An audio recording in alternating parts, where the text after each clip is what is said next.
Ladies and gentlemen, when I was a young boy, I was totally in love with playing chess. So I was skinny, clumsy, and pale. And my parents brought me to the doctor. And the doctor said to me, Paul needs to play more outside in the open.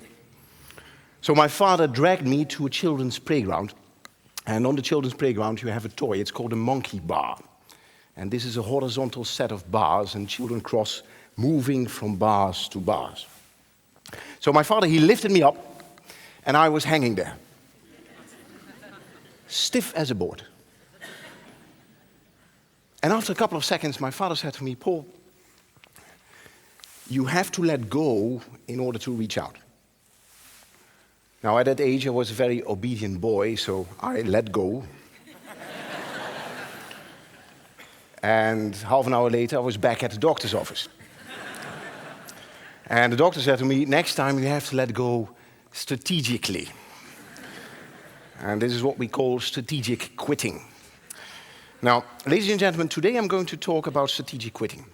And the reason is that we have heard dozens of magnificent ideas how to create a great future for 9 billion people.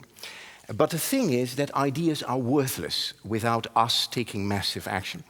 And what I'm going to show you is that it is through the strange secret of strategic quitting that you can move yourself from being inspired to becoming absolutely unstoppable. Now, the strange story of strategic quitting starts with understanding what happens with your energy and enthusiasm level between having an idea in your head and realizing this idea in the real world. Because the first moment an idea grabs you, whoa, you are enthusiastic. And your energy and enthusiasm level is high. And then you start to take action. And progress is slow, and people start to make fun of you. And at a certain point in time, you reach a plateau. And then you got a little bit of success. Ding, ding. And then you're invited to speak at TED. Ding, ding. But only in the end, when your success becomes inevitable, whoa, it goes through the roof. And this curve, which starts over here and ends all the way over there, it's what we call the valley of death. And the reason that we call this the valley of death is that somewhere along your journey, you will get stuck. You will get stuck. And the scientific term for getting stuck in the valley of death is called procrastination. Now, procrastination means knowing that you need to do something, not doing it, and feeling miserable about it. That's procrastination. And if you want to become an unstoppable goal achiever, you have to overcome procrastination. And not once, but every single day. So how do they do that? And to answer that question, we need to take a closer look at the human mind, our brains. And there's a very simple model which describes our brain, which we can use here. And this model tells us that actually our brain, the human brain, consists of multiple brains. And one brain is called a lizard brain. And this is the part of your brain which is totally focused on the status quo. It hates risk and it hates uncertainty. Now, on the opposite side of the brain spectrum, you have another brain, it's called the neocortex, also known as the thinking brain. And this part of the brain can best be compared to the crazy uncle who always shows up at family parties. Yeah, because this is the part of your brain which wants to do cool stuff. This is the part of your brain which wants to do bungee jumping and skydiving and growing hamburgers in your living room. Yeah.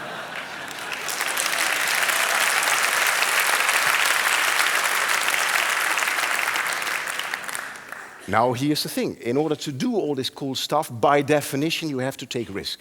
And this causes tension.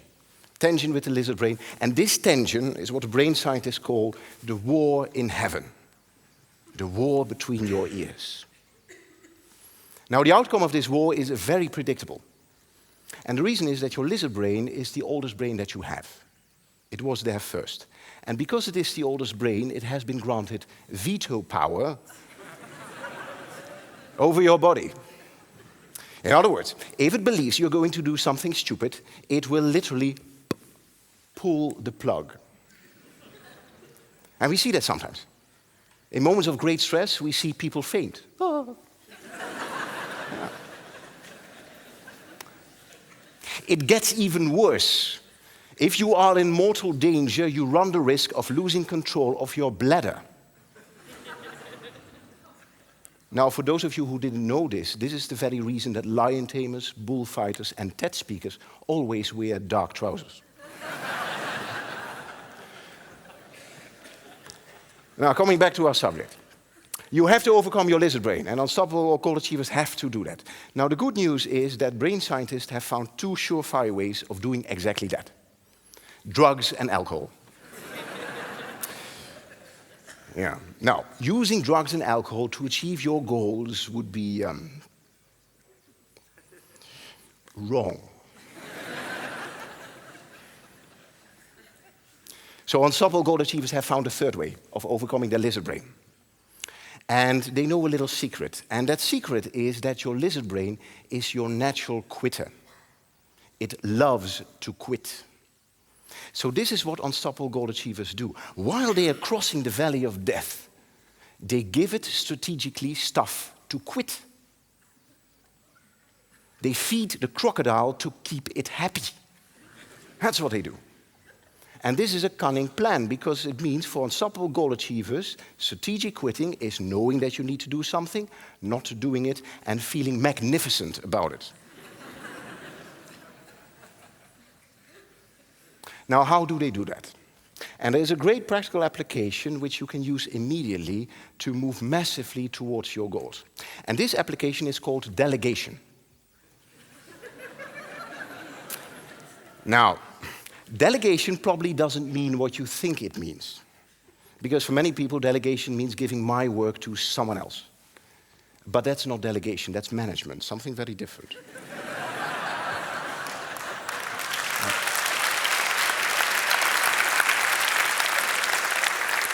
What delegation actually means is giving something which is work for me to someone else for whom it is play. And it's based on the ideas that there are millions of people who simply love to do what you detest doing.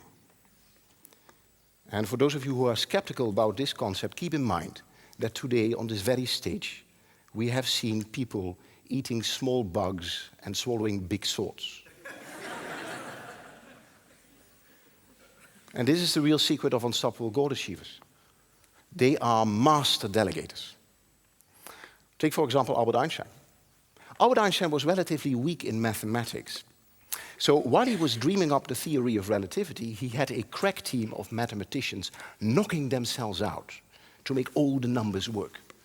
And they loved it. Albert Einstein didn't clutter his mind to become some kind of expert in mathematics. No. No. Albert Einstein chose immortality by focusing on physics instead. And this is the great secret of unstoppable goal achievers. Because what they do is that they relentlessly and brutally focus on their strength, their very few strength. And at the same time, they strategically quit everything which is associated with their many weaknesses. And the reason is that they know that if you would spend your entire life trying to compensate your weaknesses, the only thing you'll end up with is a large set of very strong weaknesses.